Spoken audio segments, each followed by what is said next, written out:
Sempre a paz do Senhor, amém, irmãos? Amém! Convidando que vocês estão em pé, abra sua Bíblia no primeiro livro do profeta Samuel, no capítulo de número 16, e vamos ler o versículo de número 1. Primeiro livro do profeta Samuel, capítulo 16, e o versículo de número 1. Quando os irmãos encontram aí, eu quero louvar o Senhor por mais essa oportunidade de estar usando a Santa Tribuna da igreja para poder estar ministrando a palavra dele ao coração do povo de Deus. Quero agradecer a vida do Admira Ligoni, do Alex, que são meus amigos, ter nos convidado e nos dado o privilégio de estar aqui com vocês. A todos os irmãos de Masbraque, tanto já de São Pedro no local, e toda a igreja que serve ao Senhor aqui em Jardim Pérola, se estou certo assim. Louvo a Deus também pela vida do dirigente dessa igreja, que está ali como porteiro, recebendo ali os visitantes. Amém, Varão? Deus continue te honrando nessa obra, e os demais obreiros que militam e que servem o Senhor no seu lugar. E Deus continue sendo agradecido. Amém? E a iniciativa de reunir homens não é fácil. Nós sabemos disso. Eu me converti no Brasil para Cristo em 2001. Tenho 13 anos nessa obra. Já fui líder de um Masbraque também. Eu sei o quanto é difícil reunir os homens. Mas a iniciativa é boa, tá? Pode continuar que Deus vai orar. Vai nessa tua força. Não é fácil, né? Nem sempre é fácil deslocar os irmãos das suas congregações para estar aqui, mas eu acredito que a iniciativa é muito boa e que a Masbraque continue estando juntas, né? Para que possa louvar o Senhor. E é um grande tabu para a nossa obra no Brasil para Cristo, no culto de departamento, ter a cooperação dos demais, né? A gente está enfrentando esse tabu, não é de hoje. Como eu já disse, eu tenho 13 anos nessa obra, eu conheço muito bem. Culto de um Masbraque, sem cooperação de Gilbraque e de Ufebraque e os outros departamentos fica difícil. E não é só com a Masbraque, porque quando é culto de Ufebraque também, né, varões? Os varões também não cooperam. Então, é um grande tabu que está diante de nós, e eu acredito com a força de Deus, com a sensibilidade espiritual e na unção, a gente quebra esse tabu e o nome do Senhor vai ser glorificado. E nós vamos ver, com certeza, todos os departamentos cooperando no culto de todos os departamentos. Quem acredita, diga glória a Deus para essa glória a Deus. Diz a palavra do Senhor, versículo 1. Então disse o Senhor a Samuel: até quando terás dó de Saul, havendo-o eu rejeitado, para que não reine sobre Israel?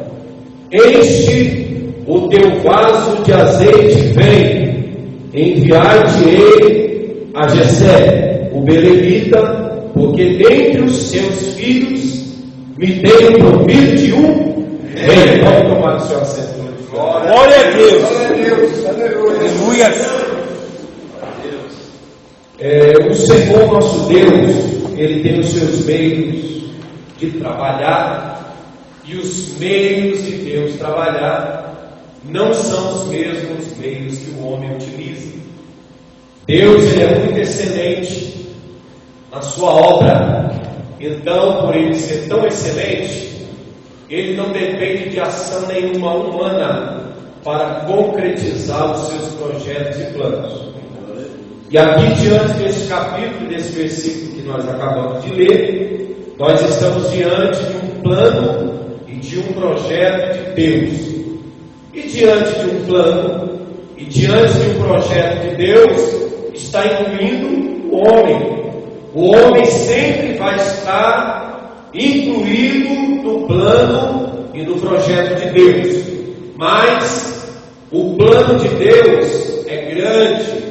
Deus, Ele é soberano, e Ele não depende da ação do homem, da mão do homem, para concretizar o seu plano e o seu projeto. Nós acabamos de ler aqui uma situação que fala sobre o plano de Deus. E qual é esse plano de Deus? Havia em Israel nesse tempo um rei, um governante, um cabeça, um homem que Deus permitiu assumir o trono.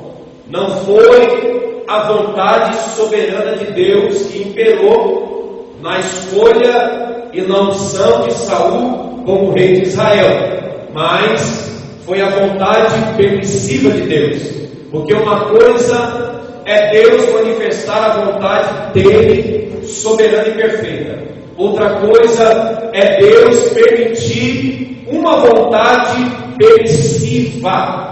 Mas Deus, ele continua no controle, mesmo ele permitindo.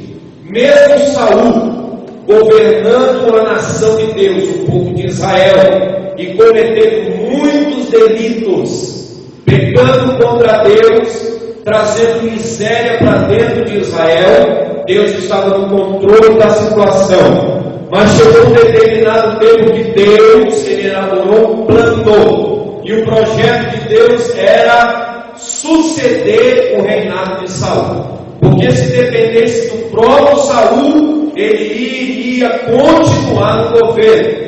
Mas como Deus, ele é soberano, ele é poderoso e nada foge do controle de Deus, Deus resolve agora nesse momento tirar Saul do trono, tirar Saul de cena e colocar outro em seu lugar, mas dessa vez na sua vontade soberana e perfeita. Saul governou na permissão de Deus.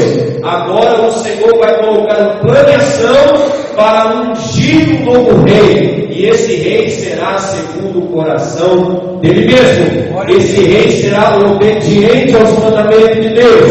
Esse rei será possuído pelo Espírito de Deus. E esse rei irá fazer conforme o Deus Todo-Poderoso mandar. Mas para que esse plano aconteça, para que esse projeto de Deus aconteça, o homem tem que participar do plano e da ação de Deus. Independente se o homem vai interferir ou não, Deus está no controle, mas o homem faz parte, ele é um personagem do plano de Deus. E o personagem aqui escolhido é Samuel.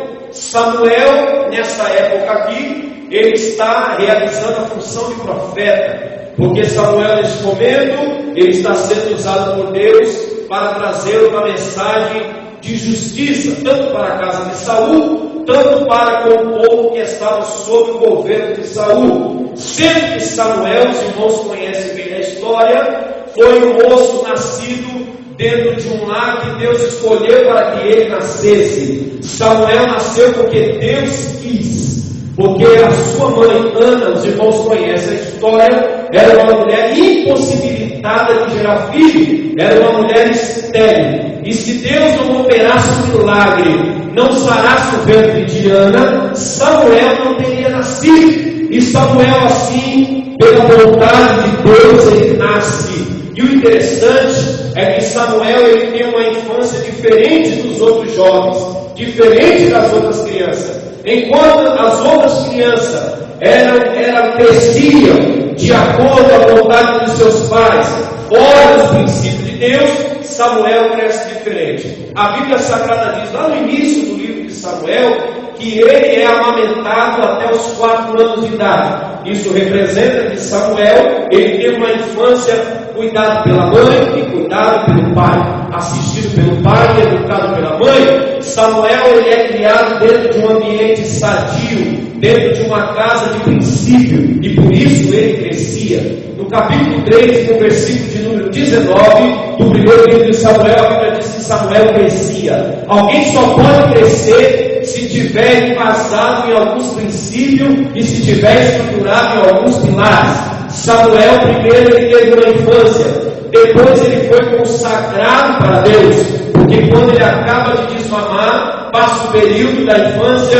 Ana leva Samuel até o templo e coloca ele na mão do sacerdote Eli, que era ali o regente espiritual da nação, e até dessa forma ele levanta Samuel e consagra, ora a Deus e consagra Samuel. Samuel crescia e desenvolvia perante Deus e perante os homens, porque também ele era consagrado a Deus, ele foi separado para Deus, ele foi separado para viver o tempo, ele foi separado para perder os princípios e os mandamentos de Deus.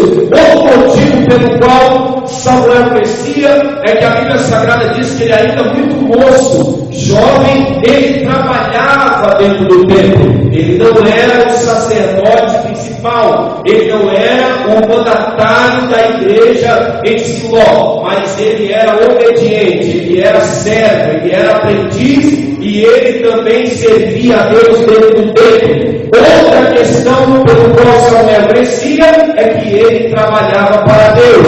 Hoje nós tentamos identificar crescimento, ou então damos condições para crescimento dentro da igreja, mas quando a gente analisa um texto desse, a gente vê que muita gente quer crescer, mas poucos trabalham para Deus. Muita gente quer crescer, mas ninguém começa pelos primeiros passos e dá o passo conforme manda o Senhor nosso Deus. Muitos querem até o crescimento, mas não se consagra para Deus. Outro motivo pelo qual Samuel crescia é porque no aposento, a cama dele estava diante da arca de Deus dentro do templo. A Bíblia Sagrada diz que antes da lâmpada do templo se apagar, era o momento que Eli e Samuel iriam dormir para descansar para o outro dia de trabalho para o Senhor. Samuel dava uma olhadinha para a arca de Deus e assim ele deitava e dormia o sono do justo. Outro motivo pelo qual Samuel crescia é que ele vivia na presença de Deus. Há um ditado aí fora, e os crentes até utilizam isso como regra,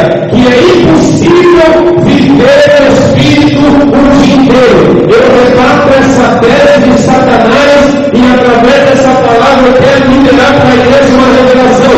É possível sim viver na presença de Deus um dia inteiro.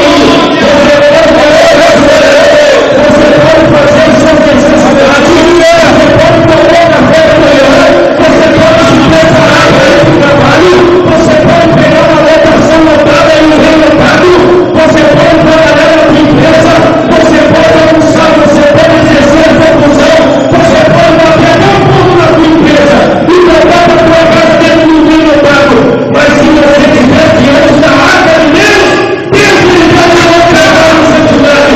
Você não desvia, você não pega, você não toca em nada inútil, você não fala você não se perde, porque a sua vida está diante da presença de Deus. Eu entendo assim dessa forma, que Samuel, quando ele ia se deitar, a última visão do dia dele era a arca, a presença de Deus. E automaticamente, todo dia, quando ele levantava, ele olhava diante da arca, então ele sempre estava diante da presença de Deus. Eu posso viver a minha vida, você pode viver a sua vida. O meu cotidiano e o seu cotidiano. Todas as nossas obrigações corriqueiras e não sair da presença de Deus. Só sai da presença de Deus quem quer. Só foge de Deus quem quer. Só pega quem quer. Só toca onde não deve quem quer. Só fala o que não deve quem quer. Só pisa em lugar onde não deve pisar quem quiser. Porque se você levantar de manhã e botar o seu joelho e agradecer a Deus por estar levantando e pedindo que Deus vá diante de você, livrando você e conduzindo você, você já está diante da presença de Deus. Então você vai para a sua casa e antes de você dormir e antes de você compartilhar talvez a tua esposa, dobrar seu joelho e agradecer a Deus por aquele dia, você precisa começar de novo, amanhecer na presença e final do dia na presença de Deus.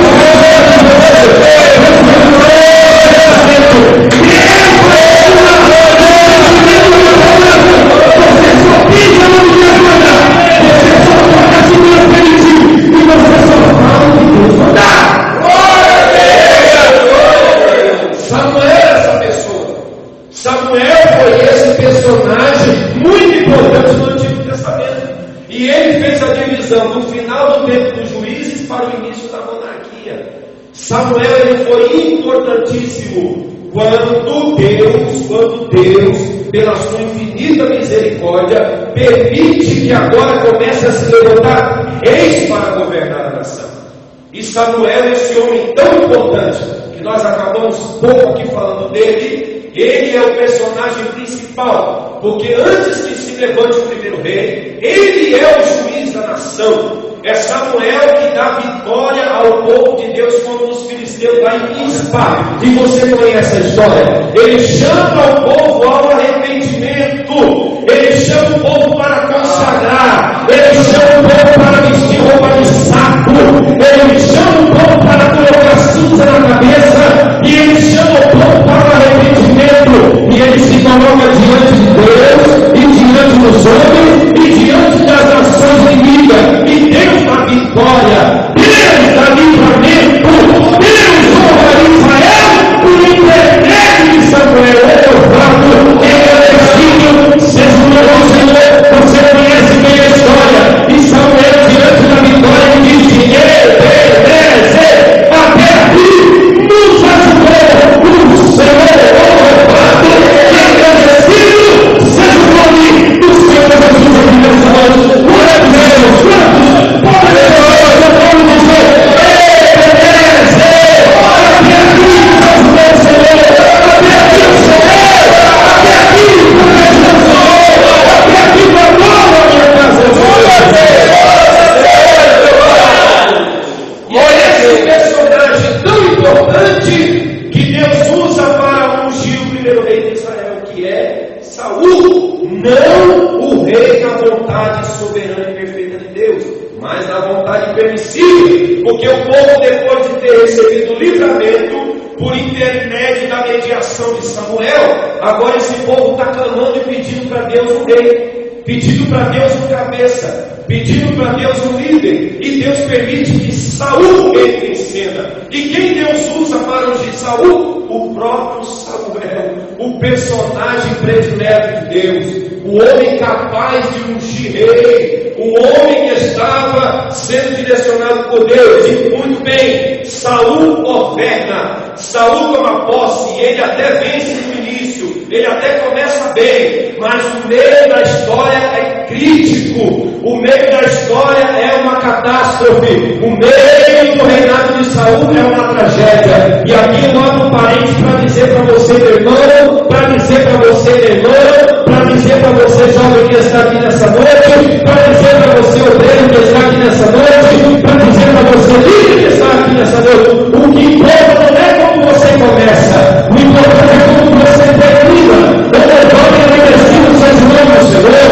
Saul começou até bem, meus irmãos, mas no meio da caminhada ele caiu, mas no meio da caminhada ele errou alvo, mas no meio da caminhada ele deixou de servir a Deus como devia, no meio da caminhada ele parou de obedecer a Deus. E quantos nos dias de hoje estão passando por esse dilema na sua vida? Começou parecendo uma bomba atômica, começou parecendo uma águia, começou com tudo, começou em todos os lugares, começou frequentando todos os cultos, começou a participar de todos os eventos da igreja, não faltava uma oração, escola bíblica estava ele lá, culto de oração estava ele lá, evangelismo estava ele lá, culto das irmãs estava ele lá, culto dos jovens estava ele lá, culto dos varões estava ele lá, reunião administrativa também estava ele lá. Mas hoje ele já não é mais como era antes, mas hoje ele já não frequenta tudo como ele frequentava, mas hoje ele já não sai como ele ensaiava, mas hoje ele já não era como ele orava, mas hoje ele já não é mais a vida como ele ia antigamente. E isso serve de alerta para mim e para você aqui nessa noite. Se você conheceu mal, melhore para que o seu final seja bom, mas se você conheceu bem e hoje você está mal, ou recebe essa palavra de Deus aqui e consegue me louvar, porque Deus ele pode tirar você de cena, Deus ele pode tirar você desse negócio, Deus ele pode separar você e colocar outro em seu lugar.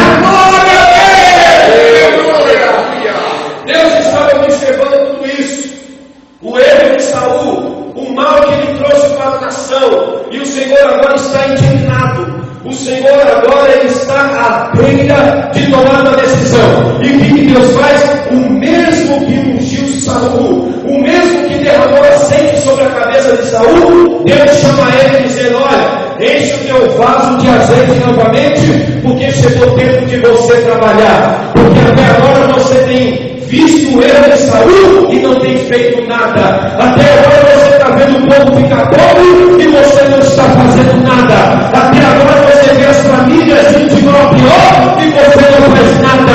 Mas eu estou aqui no plano e agora vendo tudo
Aleluia.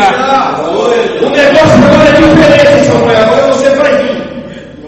Porque se você for, você erra. Ô glória! Agora eu falo agradecido o seu nome do Senhor. Glória! Você está ficando louco.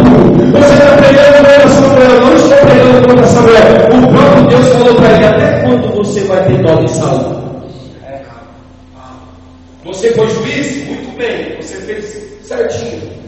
Foi profeta? Muito bem. Sacerdote igual você não tem Israel, porque só o seu sacrifício que eu aceito, mas ainda eu mando você. Eu ainda te fazer, você vai aonde eu quiser. Se você quiser, se eu quiser que você para, você para. Se eu quiser que você fala, você fala. Se eu quiser que você cante, você canta. Se eu quiser que você anda, você anda. Se eu quiser fazer você correr, eu faço você correr. E você não vai parar. Glória! Samuel, está certo que até agora você lamentou, você intercedeu. Eu até vi a sua intercessão, mas agora é comigo, agora está na minha mão. Eu tiro da tua alçada e agora eu tomo para a minha responsabilidade essa nação. Agora é